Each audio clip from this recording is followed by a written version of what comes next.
President Trump vowing to make Washington, D.C. safer and more beautiful as his administration doubles down on efforts to address crime there and the growing homeless population in the nation's capital. He's going to speak more about this at 10 a.m. Eastern time today. Now, here's what the president wrote on Truth Social as well. Just like I took care of the border, we had 0 illegals coming across last month from millions the year before, I will take care of our cherished capital. We will make it truly great again. One of President Trump's biggest accomplishments includes the success at the southern border with record low crossings for the month of July. Just over 24,000 nationwide encounters recorded last month, 6,000 apprehensions. That shatters June's all-time low. Daily apprehensions also down to less than 150 migrants per day. You compare that to more than 5,000 apprehensions a day back in 2023.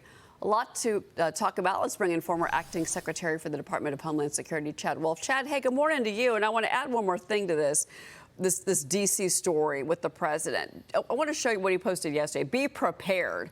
There's going to be no more Mr. Nice Guy, the president said. We want our capital back.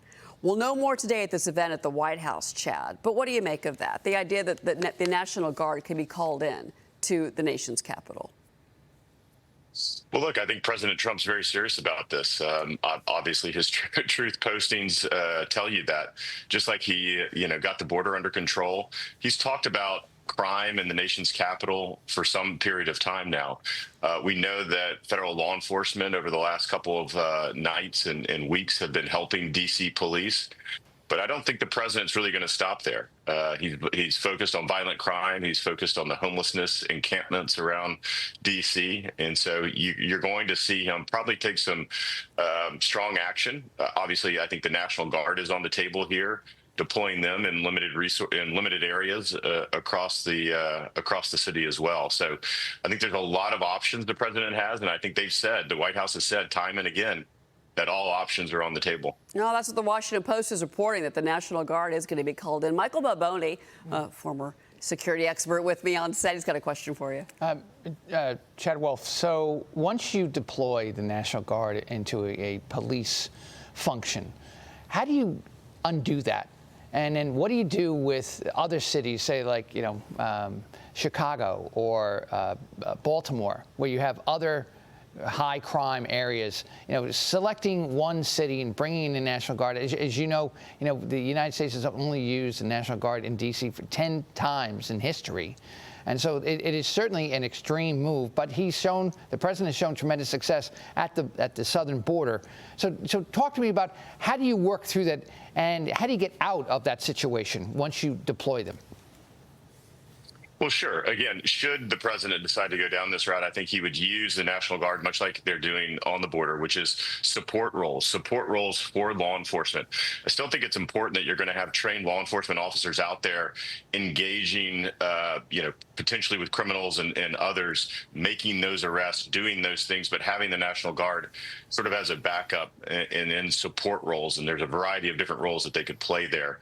And then I think it's a period of time. I think it can be a limited deployment. I think it'll be up to the president, it'll be up to others that are overseeing the National Guard to say, look, we're 90 days, we're 120 days into this, and it looks like we've accomplished our job. You could still keep federal law enforcement there in the city as you withdraw the National Guard should the president go down this route. Again, we're not sure what he's going to do, but it's certainly an option that he's looked at. Look, as far as other cities, I'm sure the president's also looking at that, but he's been very clear, not only now, but in his first term as well, that the crime and the homelessness and the other things are very specific to D.C. and the nation's capital, and making sure that as individuals come and visit the nation's capital, that you can be proud of it, that it's safe, you can walk around in it.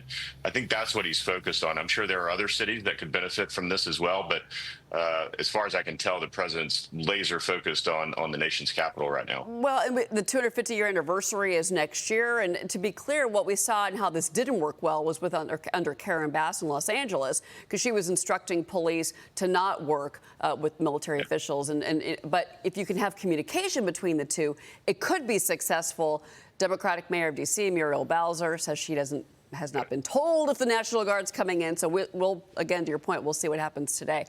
Speaking of the border, I want to go back to that because unused border wall materials auctioned off by the Biden administration are reportedly going to be returned by the very same company they're sold to. It's a new agreement with the Office of the Border Czar. Those materials are estimated to be worth about 260 to 350 million, and they would now be back to the Trump administration in their hands. Auction House GovPlanet told Fox News Digital about the deal. Here's what they told us. Return border materials that were previously deemed surplus and sourced by the feds to GovPlanet via existing contracts. A third-party firm that's been contracted for construction of the wall will take receipt of the materials over the next 90 days. Chad, do you know anything about this, and what's your reaction to this?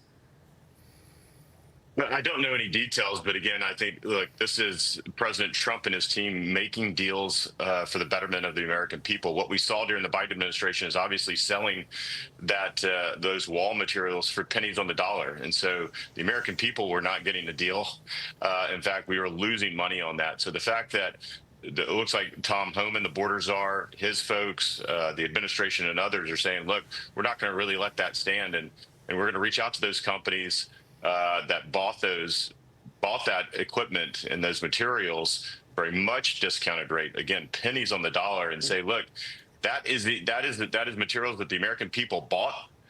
Let's return it back to the contractors that can actually put the steel bollards in the ground and to protect the country. So, look, I think this is a win if this happens and this comes through. This is another example, though, of President Trump and his team probably going a little bit outside the normal course of what federal government can do and reaching out to these companies that bought this material and say, look, the American people bought it first, and we need to give it back to them so that we can get it in the ground. Well, I know one CEO that sold a lot of that material, and he said that a lot of that steel is been ruined because of time and the elements. So how much of that's going to be usable, I think, is important. But either way, this ended up being what Biden did was a bad deal for the American people and a financial deal in particular. Chad Wolf, it's always great to talk to you. Thank you for being here this morning. All right, thanks. All right.